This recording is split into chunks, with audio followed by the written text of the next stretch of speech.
Seigneur Jésus-Christ. Alléluia. Alors, je me suis réveillé, il faisait encore temps pour prier, et puis après, je me suis rendormi, et je ne savais pas encore quoi prêcher ce matin. Le Seigneur, mais qu'est-ce que j'ai dit ce matin? Alors, je me suis rendormi, et puis je me suis retrouvé dans un environnement de crainte, de peur, où les gens étaient dans la désolation et dans la peur, comme si on fuyait quelque chose. Puis après, je me suis réveillé, j'ai dit, mais Seigneur, c'est quoi ça? Ce n'est pas ce que j'ai demandé. Et au fond de moi, le Saint-Esprit me disait, il faut que tu parles sur la crainte du Seigneur. Amen. Donc ce matin, je me suis dit, on a peut-être déjà prêché sur ce thème-là. Mais le Seigneur dit, il faut prêcher sur la crainte du Seigneur. Amen. Donc nous allons parler de la crainte du Seigneur ce matin. Alléluia. Gloire au Seigneur. Je voudrais qu'on ouvre nos Bibles dans le livre d'Ésaïe au chapitre 33, verset 6.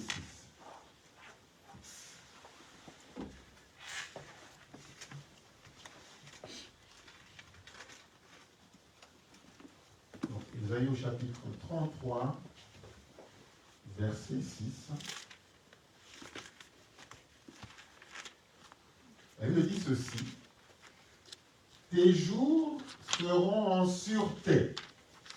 Alléluia. Moi, j'avais vu la désolation, j'avais vu la peur et la crainte. Et le Seigneur nous dit, tes jours seront en sûreté. C'est-à-dire, quelle que soit la crainte, quelle que soit la peur que le monde peut vouloir mettre en place, le Seigneur te dit, tes jours à toi seront en sûreté. Alléluia. Alléluia. Donc en d'autres termes, la paix ou la sûreté que Dieu nous donne ne doit pas dépendre de l'environnement. On peut vivre dans un environnement de crainte, de désolation, mais être en sûreté au-dedans de soi. Alléluia. Gloire au Seigneur. Donc, c'est comme Jésus-Christ qui se trouvait dans le bateau, dans la pirogue, avec ses disciples, alors qu'il y avait tempête. Lui dormait. C'est-à-dire que les événements extérieurs n'ont pas pu déranger sa sûreté. Alléluia. Gloire au Seigneur. Donc les événements extérieurs, si bien que quand on l'a réveillé pour lui dire, mais comment fait-il que toi tu peux dormir alors que nous sommes en train de mourir? Il avait la paix en lui, la sûreté en lui. Alléluia. Et donc il a menacé cet événement-là, parce qu'il était le maître de cet événement. Alléluia. Gloire au Seigneur. Donc, tes jours seront en sûreté, la sagesse et l'intelligence sont une source de salut. Alléluia. Pourquoi c'est bien d'accepter le Seigneur Jésus-Christ comme Seigneur et Sauveur? Parce que lorsqu'on l'accepte comme Seigneur et Sauveur, et au fur et à mesure que les jours passent et que nous communions dans sa parole, nous devenons de plus en plus sages et de plus en plus intelligents. Et là, nous commettons moins d'erreurs. Alléluia. Mais la partie du verset qui nous intéresse ce dimanche, la crainte de l'Éternel, c'est là le trésor de Sion. Alléluia. Donc la crainte de l'Éternel, elle me dit que c'est là le trésor de Sion. La crainte de l'Éternel, c'est notre trésor, en d'autres termes. Qu'est-ce qu'on fait d'un trésor? On le garde jalousement. Qu'est-ce qu'on fait d'un trésor? On ne le partage pas, on ne le laisse pas comme ça. Elle dit, là où est ton trésor, là aussi sera ton cœur. Alléluia. Donc si la crainte de l'Éternel, comme la Bible dit, est un trésor, ça veut dire que là aussi doit être notre cœur. Alléluia. Ça veut dire que notre cœur doit être là où il y a notre trésor. Et la crainte de l'Éternel, c'est notre trésor. Alléluia. La crainte de l'Éternel, c'est notre trésor. La société aujourd'hui voudrait éradiquer la crainte de l'Éternel dans nos cœurs. Aujourd'hui, tout ce que la société fait, c'est que nous n'ayons pas crainte de Dieu. Tout ce que les gouvernements font, c'est que nous n'ayons pas crainte de Dieu. Ils vont permettre tout, tout est permis aujourd'hui, presque. Même ce que Dieu n'approuve pas. Mais le Seigneur dit non, non, non, non, non, non, non, non. Ça, c'est nous acceptons ça. Même sur nos enfants, on n'a presque pas de droit. Alors que la Bible nous dit que nous devons les éduquer et de fois même utiliser le bâton pour pouvoir la verge, pour pouvoir les corriger. Mais la société dit non, vous ne faites pas ça. Donc tout ce que finalement la parole de Dieu nous demande de faire, la société nous dit ben non. La société dit non. Donc, tout ce que les gouvernements font, c'est de vouloir éradiquer la crainte de Dieu dans nos cœurs et dans ce monde. Pour que les gens comprennent que non, vivre sur terre, c'est différent ou doit être dissocié de la crainte du Seigneur. Alléluia. Donc c'est important que nous puissions comprendre que tout ce que la société fait, toutes les lois qui sont mises en place, c'est pour éradiquer la crainte de Dieu dans notre vie et dans notre vie. Les lois qui changent pour les écoliers, les lois qui changent par rapport au mariage, par rapport à la vie de couple, par rapport... Tout cela, c'est pour éradiquer la crainte de Dieu. Que l'on vive dans une société où tout est permis. Que l'on vive dans une société où il n'y a pas d'interdit. Que l'on vive dans une société où le spirituel est dissocié de la vie de tous les jours. Alléluia. Donc, c'est cela que la société...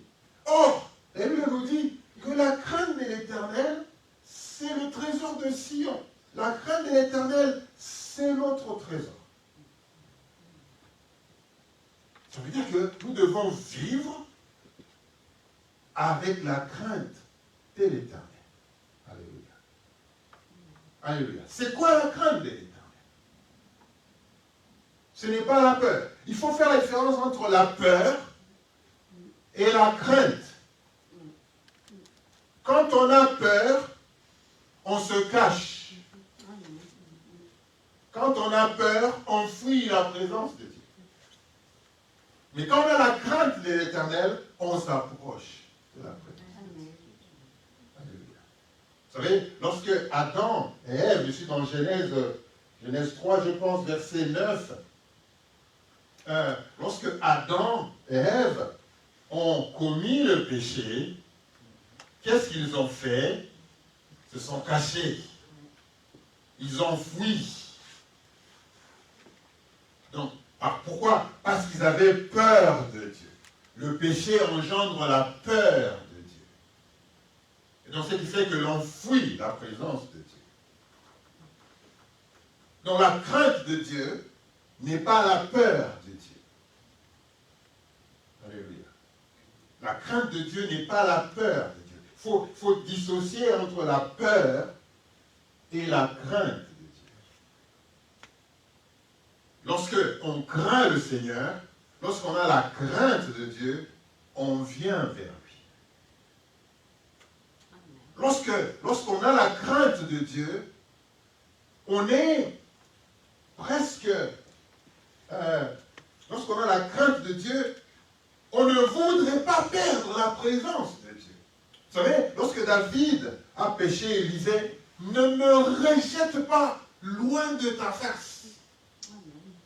Alléluia. Parce qu'il voulait se rapprocher de Dieu. Il ne voulait qu'aucune situation,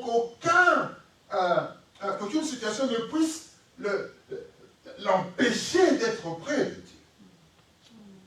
Parce que la crainte de Dieu te rapproche de Dieu. Par contre, la peur te fait fuir la présence de Dieu. Quand vous voyez quelqu'un qui fuit la présence de Dieu, parce qu'il a peur il a peur parce qu'il a fait quelque chose de mauvais, et il fuit la présence de Dieu.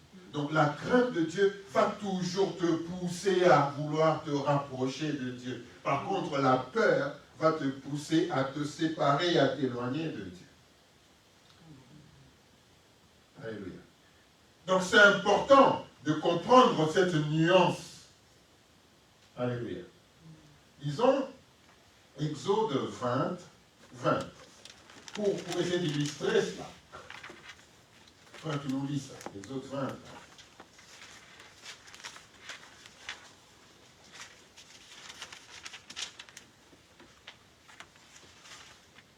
Je lis la parole. Exode 20, verset 20. Ne vous effrayez pas, car c'est pour vous mettre à l'épreuve que Dieu est venu. C'est pour que vous ayez sa crainte devant les yeux, afin que vous ne péchiez point. Amen. Gloire au Seigneur. Donc on est dans Exode 20. Alors, je voudrais décrire, ici, il y a Moïse qui est monté, qui est allé à la montagne, et Dieu lui donne les 10 commandements. Maintenant, les 10 commandements ont été déclarés devant le peuple de Dieu. Et ce peuple a commencé à fuir. Tellement c'était épouvantable. Alléluia. Gloire au Seigneur. Moïse dit au peuple, ne vous effrayez pas. Rappelez-vous, lorsque Moïse est monté, il est allé à la montagne, eux se sont fait un veau d'or. Ils se sont fait un veau d'or. Lorsque Moïse revient et que Dieu les convoque pour communiquer les 10 commandements, il dit non, vas-y toi-même. Vas-y toi-même. Alléluia. Donc, verset 20. Mais Moïse dit au peuple, ne vous effrayez pas, car c'est pour vous mettre à l'épreuve que Dieu est venu. Et c'est pour que vous ayez sa crainte devant les yeux, afin que vous ne péchiez pas. Frères et sœurs, Dieu veut que nous ayons la crainte devant nos yeux. Alléluia. Tout le temps. Que nous ayons la crainte devant nos yeux. C'est-à-dire qu'on ne s'en sépare pas. C'est pas quand je veux. C'est pas circonstanciel. C'est pas quand tout va bien. Ou quand tout va mal. Dieu veut que nous ayons sa crainte devant nos yeux. C'est-à-dire que nous ne voyons que ça. Il dit devant nos yeux. Alléluia. Que l'on soit endormi devant nos yeux. C'est-à-dire que nous ne voyons que la crainte de Dieu. C'est-à-dire que le péché nous soit en horreur. Alléluia. Donc, devant nos yeux. Que nous ayons devant nos yeux. Tu peux nous répéter encore ça, frère? Ne vous effrayez pas, car c'est pour vous mettre à l'épreuve que Dieu est venu. C'est pour que vous ayez sa crainte devant les yeux, afin que vous ne péchiez point. Alléluia. Donc la crainte de Dieu devant nos yeux nous empêche de pécher. Alléluia. Donc la crainte de Dieu devant nos yeux nous empêche de pécher. Alléluia. Alléluia. Comprenez, frères et sœurs, qu'il y a beaucoup de gens qui aiment Dieu, mais qui n'ont pas la crainte de Dieu. Les deux ne vont pas ensemble. Ne pensez pas que parce que quelqu'un aime Dieu, a aussi la crainte de l'Éternel en lui. Il y a beaucoup de pays où on prie beaucoup. Mais il n'y a pas la crainte de Dieu. On peut exceller en venant à l'église, en assistant aux activités de culte, en étant dans la louange, en ne manquant aucun culte parce qu'on aime Dieu. Mais au-dedans de nous, pas de crainte de l'Éternel. Alléluia. Au-dedans de nous, pas de crainte de l'Éternel. Donc, c'est deux choses que d'aimer Dieu, et deux choses. C'est une chose que d'aimer Dieu, et c'est une autre chose que d'avoir la crainte de l'Éternel au-dedans de son cœur. Alléluia. Parce que la crainte de l'Éternel t'empêche de pécher. La crainte de l'Éternel, c'est cette manière que nous avons d'honorer Dieu. Alléluia. D'honorer Dieu. C'est cette manière que nous avons de bénir Dieu. Alléluia. Cette manière que nous avons de respecter Dieu. Alléluia. D'avoir de la révérence. Avoir la crainte de l'Éternel, c'est aimer ce que Dieu aime. Et haïr ce que Dieu haït. Alléluia. Avoir la crainte de l'Éternel, je répète, c'est d'aimer ce que Dieu aime. Amen. Et d'haïr ce que Dieu haït. Amen. Alléluia. Alléluia. Et que ce que Dieu dit doit te concerner. Et ce que Dieu est doit aussi te concerner. Doit aussi te concerner. Donc quand on aime Dieu, ou quand on craint l'Éternel, on aime ce qu'il aime. Alléluia. Et on haït ce qu'il a, ce qu'il est. Ou on est ce qu'il est. Alléluia. Donc c'est important. C'est important. Alléluia. Lisons Hébreux 1, verset 9.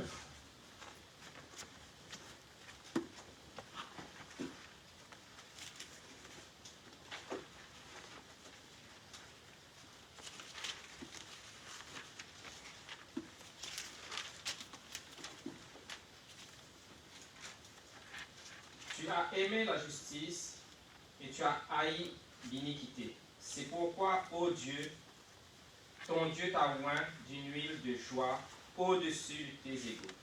Amen. Gloire au Seigneur.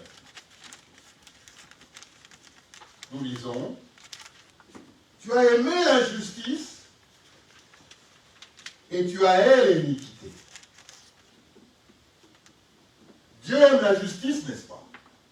On est en train de parler de Jésus. Le livre des Hébreux, c'est le livre où Jésus-Christ est introduit comme souverain sacrificateur. Donc on est en train de parler de lui. Alléluia. On est en train de parler de lui. Et on dit de lui, tu as aimé la justice et tu as haï l'iniquité.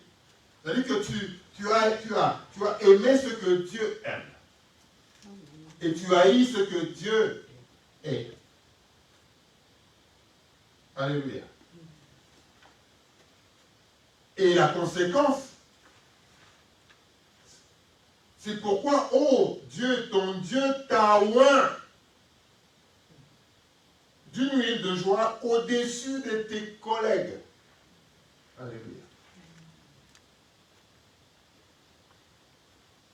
Donc quand tu aimes ce que Dieu aime, et que tu es ce qu'il est,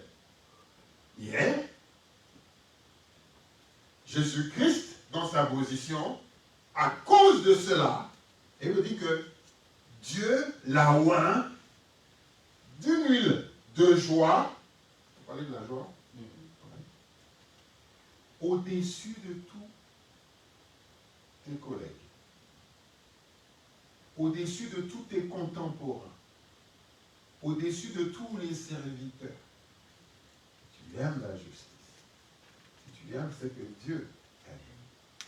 Si tu haïs l'iniquité. Alléluia.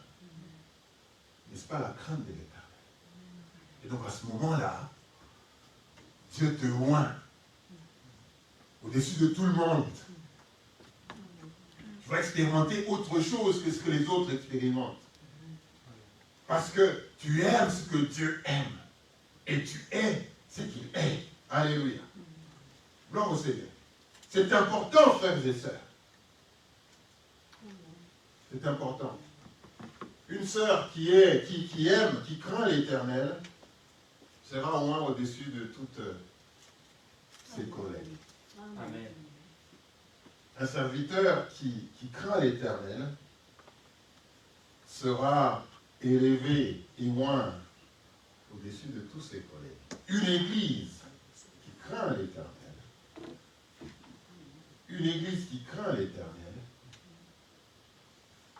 elle peut paraître petite, mais elle aura de la valeur auprès de Dieu. Amen. Alléluia. Un serviteur ou un pasteur, un prophète qui a l'Éternel sera au-dessus de tous les autres. Il sera loin d'une nuit au-dessus de tous ses collègues. Amen. Alléluia.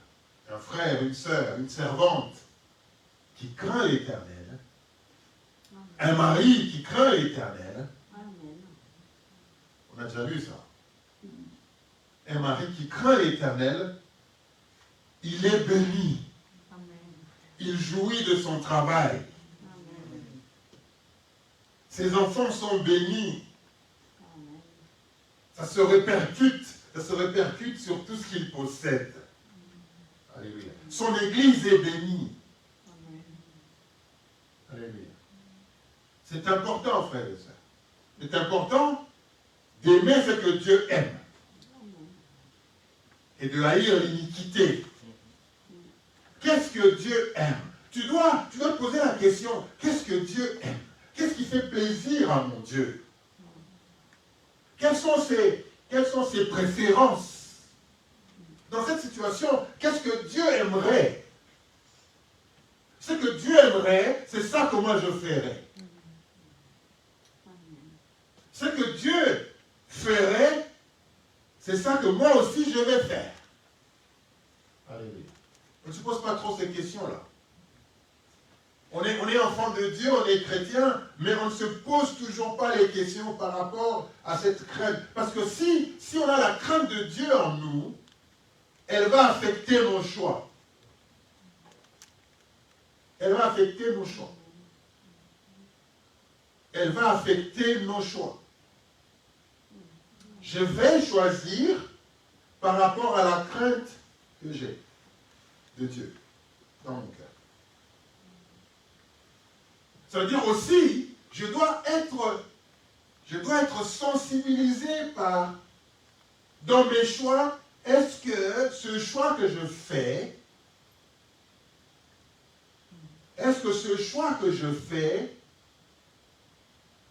est en rapport avec la crainte de Dieu?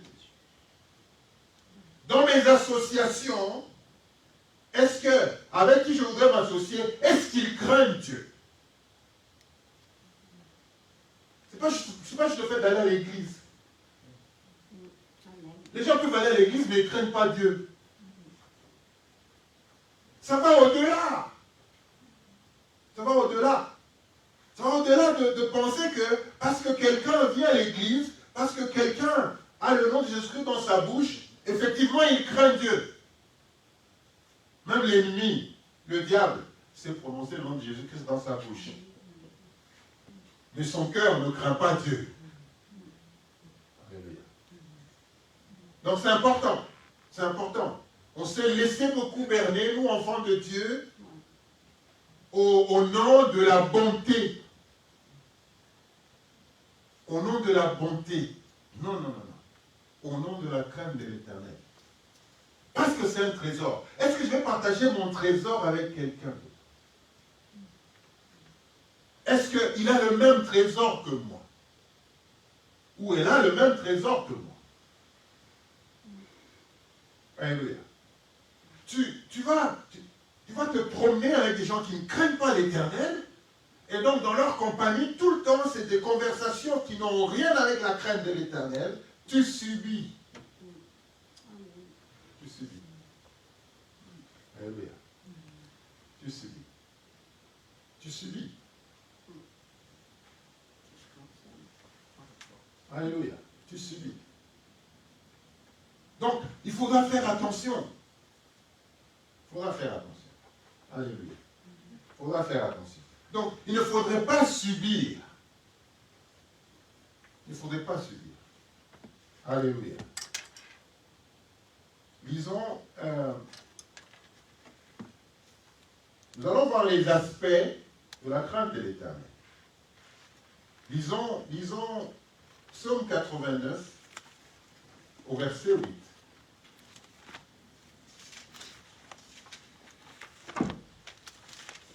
Psaume 89, verset 8. Dieu est terrible dans la grande assemblée des saints. Il est redoutable pour tous ceux qui l'entourent. Amen. Donc la crainte de l'Éternel amène que nous puissions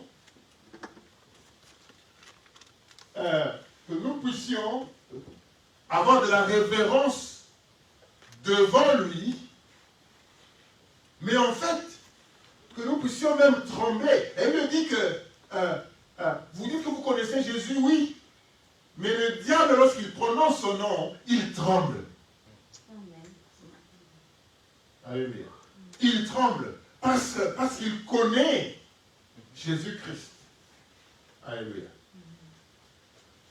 Aujourd'hui, quoi? Psaume 89, verset 8. Verset 8. Dieu est terrible dans la grande assemblée des saints. Alléluia. Dieu est terrible dans la grande assemblée des saints. En fait, il est redoutable.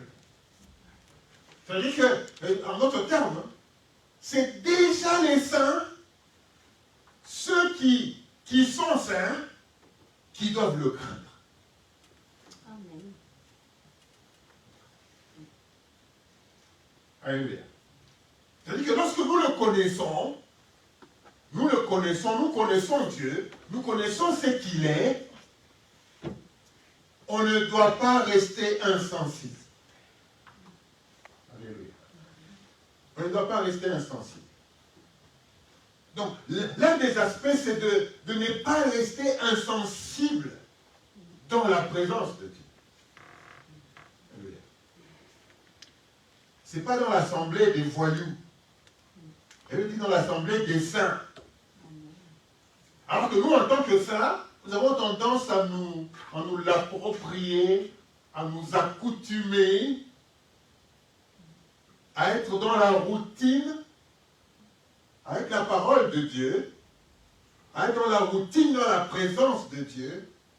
Et là, elle nous dit que dans l'assemblée des saints, il est terrible. Il est terrible. En d'autres termes, ce sont les saints. Ce sont les saints qui doivent encore plus avoir la crainte de l'Éternel. On ne doit pas blaguer, on ne doit pas prendre ça à la légère. On ne doit pas être dans la présence de Dieu et faire comme si c'était n'importe quelle présence. On ne doit pas en aucun temps de faire n'importe quoi. Parce que dans la présence de Dieu, toute chose est sanctifiée. Alléluia. On ne peut pas juste faire n'importe quoi avec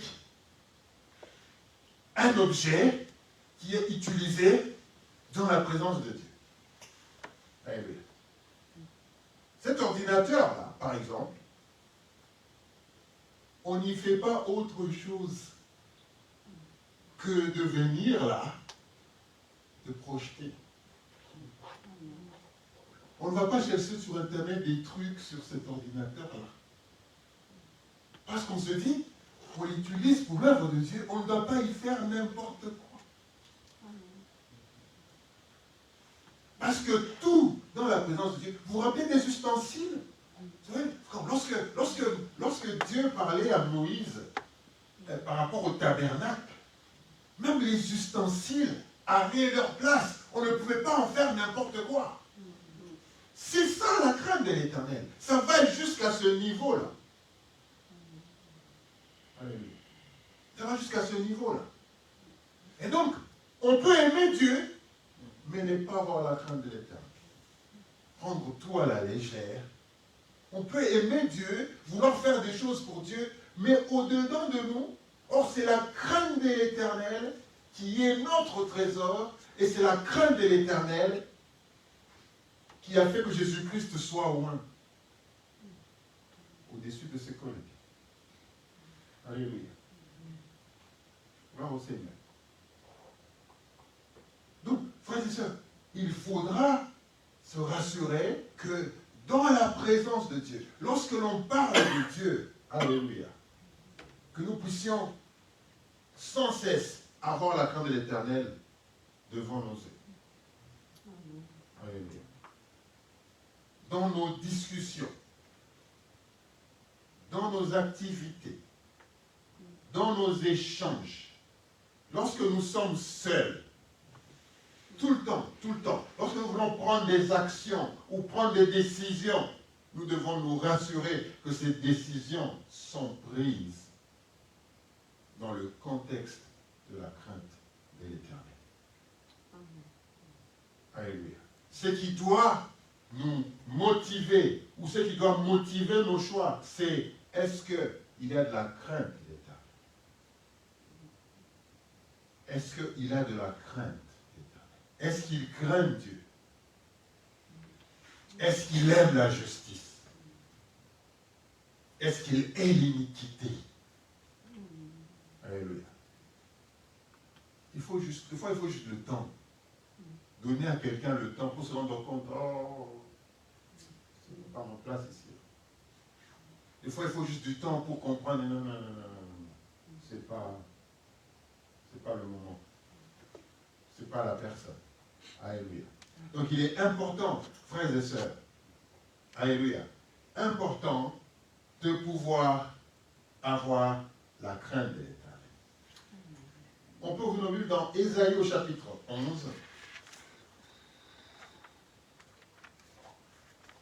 Versets 2 à 3.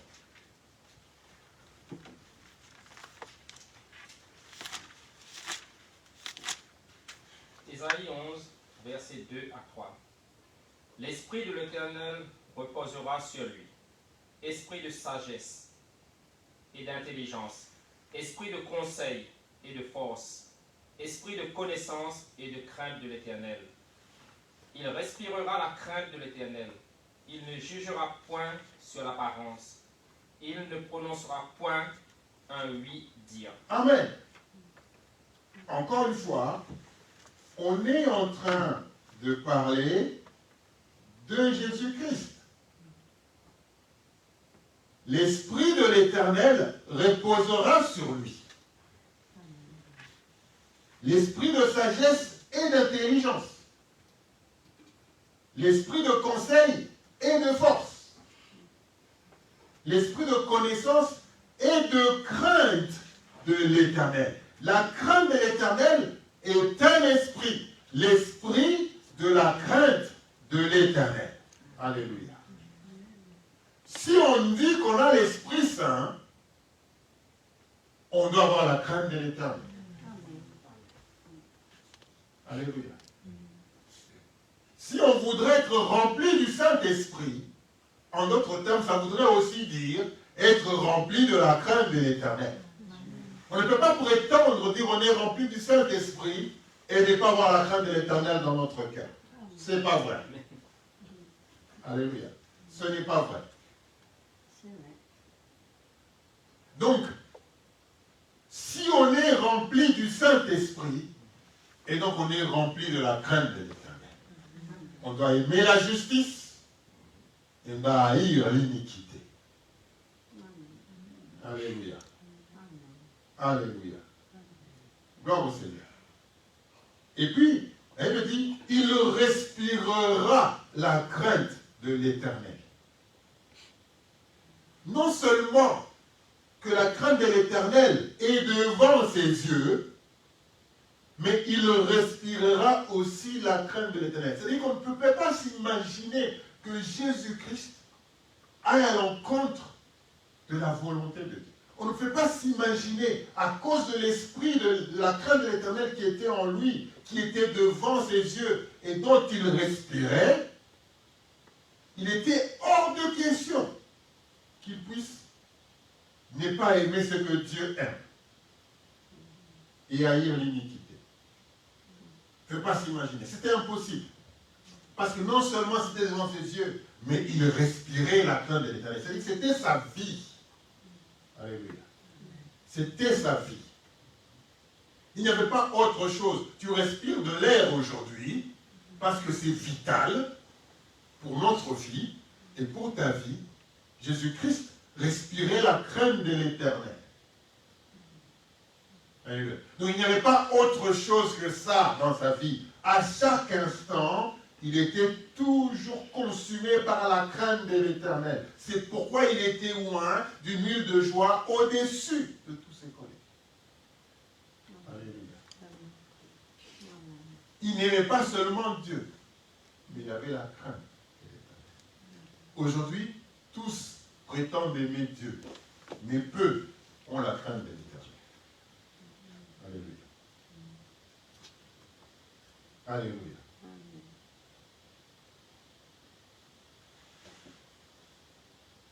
Donc, l'esprit de sagesse et d'intelligence, esprit de conseil et de force, esprit de connaissance et de crainte de l'Éternel. Il respirera la crainte de l'Éternel. Il ne jugera pas selon les apparences. Ça veut dire que lorsque tu as la crainte de l'Éternel en toi,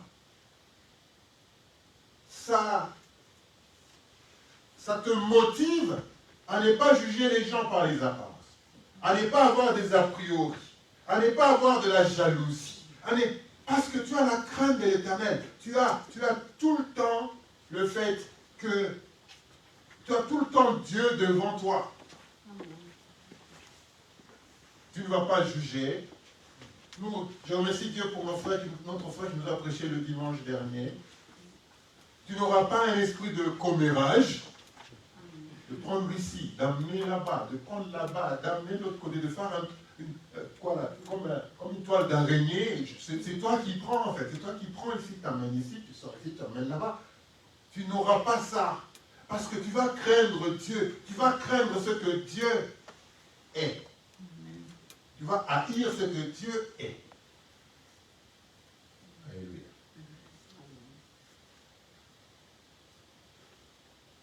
Donc, vous comprenez, frères et sœurs, que la crainte de l'Éternel, ce n'est pas la peur de l'Éternel. Ce n'est pas la peur. Gloire au Seigneur. Ce n'est pas la peur. Nous allons terminer par là, nous allons prendre notre dernier verset. Psaume 19, verset 10.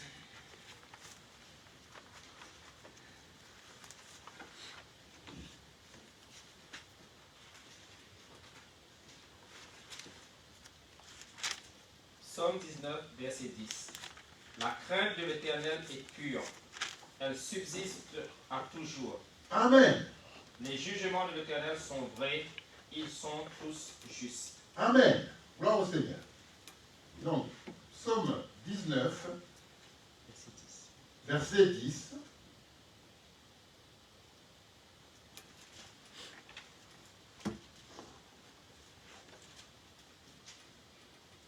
La crainte de l'Éternel est pure.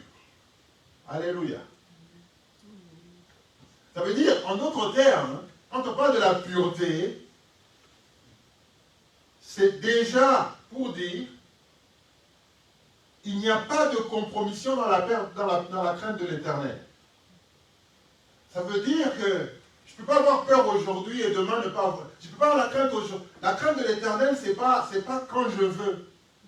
Sinon, elle n'est pas pure. sinon il n'est pas pur. La crainte de l'Éternel doit être pure. C'est-à-dire, en d'autres termes, il n'y a pas des domaines où je manifeste la crainte de l'Éternel et d'autres domaines pas. Où je le fais à moitié et d'autres domaines, sinon il n'est pas pur. Alléluia. Sinon il n'est pas pur. La crainte de l'Éternel, c'est si Dieu aime, alors j'aime aussi. Si Dieu hait, moi aussi je hais. Même si c'est bien. Du fait que Dieu n'aime pas, donc moi aussi je n'aime pas. Comme Dieu aime ça, eh bien moi aussi j'aime. Même si ce n'est pas populaire. Même si ce n'est pas populaire. Même si les gens peuvent me dire il est vieux jeu ou il est... non. Du fait que Dieu n'aime pas, je n'aime pas non plus. Il ne faut pas dire, mais qu'est-ce que ça va faire? Je ne vois pas ce que ça peut faire. Dieu ne veut pas que l'on fasse ça, mais qu'est-ce que ça veut vraiment faire? Moi, je ne fais pas le mal. Parce que souvent, on veut avoir sa propre justice en se disant, je ne fais pas du mal. Mais tant que Dieu n'aime pas, eh bien, je ne dois pas aimer non plus. Alléluia. Donc, il est pur. La crainte de l'Éternel est pure. Et elle le dit, subsiste toujours. Subsiste toujours. Ça veut dire que la crainte de l'Éternel, elle n'est pas éphémère. Elle ne doit pas être éphémère. Il y a une période où je sens vraiment que je suis proche du Seigneur et donc tout ce que le Seigneur ne veut pas, je ne le veux pas non plus. Et puis il y a des périodes où, allez, c'est ouvert.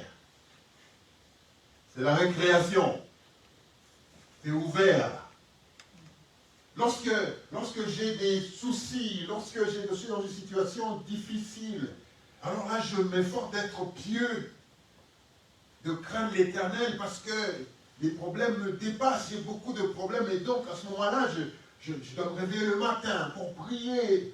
Ma vie de ces jours-là change parce qu'il faut que je prie. Et puis lorsque Dieu a agi et que maintenant c'est quand même un peu plus bien, calme, et donc je me calme aussi. Et donc, je commence à tolérer d'autres choses. Il faut comprendre, frères et sœurs, que quand on parle de la crainte de l'Éternel, qui est le fait d'aimer la justice et de haïr l'iniquité, ce n'est pas seulement mon iniquité. C'est parce que nous tolérons aussi les iniquités des autres. Nous tolérons les iniquités dans nos maisons. Moi, je suis bien, je crains l'Éternel, j'aime ce que Dieu aime, j'aime la justice, mais je hais l'iniquité, mais mon iniquité, par contre, je tolère l'iniquité dans ma maison. Par contre, je tolère l'iniquité dans mon église. Par contre, je tolère l'iniquité dans le monde. Alléluia. On ne craint pas Dieu. Si j'ai la responsabilité dans ma maison, et donc, l'iniquité ne doit pas arriver dans mon maison. Je ne dois pas tolérer l'iniquité dans ma maison. Je ne dois pas tolérer l'iniquité. Même si c'est pour mes enfants. Vous savez, le sacrificateur Élie, il a été tué à cause de l'iniquité de ses enfants. Parce qu'il tolérait ça. Il n'a montré aucun signe qu'il était contre l'iniquité de ses enfants. Alléluia. Et donc, lorsque Dieu l'a rejeté, il a dit à Samuel, va lui dire que je vais exterminer lui et toute sa famille. Parce qu'ils ont profané le temple. Je vous disais, ils ont profané le temple de Dieu. Ils ont fait des choses qui n'étaient pas permises dans le temple de Dieu. Même quand on n'est pas là, même quand ce n'est pas la période du culte, il ne faut pas faire n'importe quoi ici. Il ne faut pas faire n'importe quoi ici. Alléluia. Il y a des semences spirituelles qu'on a déjà sémées ici. On ne les voit pas, mais elles sont là. Alléluia. Les autres, c'est leur problème. Nettoie. Ce lieu, c'est un lieu de culte. Alléluia. Pas seulement pendant que nous sommes là. Donc, c'est cela, frères et sœurs. La crainte de l'Éternel doit être pure. Il ne faudrait pas haïr l'iniquité. Tu fais bien. Quand tu haïs l'iniquité, quand c'est dans ta vie, tu le fais bien. Mais tu tolères. Si tu tolères dans ta maison, si tu tolères, en tout cas si tu as la responsabilité, partout où tu as la responsabilité, si tu tolères l'iniquité, tu participes à l'iniquité. Et donc tu ne crains pas Dieu. Même dans nos vies. Même dans nos vies. Tu ne crains pas Dieu. Donc, si toi tu crains l'Éternel, fais tout pour que tes enfants aussi puissent craindre l'Éternel. En tout cas, s'ils sont encore en train de vivre dans ta maison, tu ne vas pas accepter n'importe quoi dans ta maison. Alléluia. Donc, lorsque Abraham accepte d'offrir Isaac, vous savez c'était pourquoi? C'était à cause de la crainte de l'Éternel. C'est à cause de la crainte de l'Éternel. Alléluia. Il craint tellement Dieu qu'il peut lui refuser. Ce que Dieu demande, je le fais. Parce que j'ai la révérence pour Dieu. Je ne doute pas de lui. Parce qu'il y a beaucoup de gens qui, même quand ils disent qu'ils aiment Dieu, mais ils doutent de Dieu. Ils disent qu'ils aiment Dieu jusqu'à ce que Dieu leur demande de faire quelque chose. Alors ils se rendent compte que, vraiment, est-ce que c'est Dieu qui demande vraiment ça? Tout le temps on va venir vous dire, non mais Dieu m'a dit, Dieu m'a dit, Dieu m'a dit, Dieu m'a dit. Tout le temps on va vous dire ça, seulement quand c'est bien.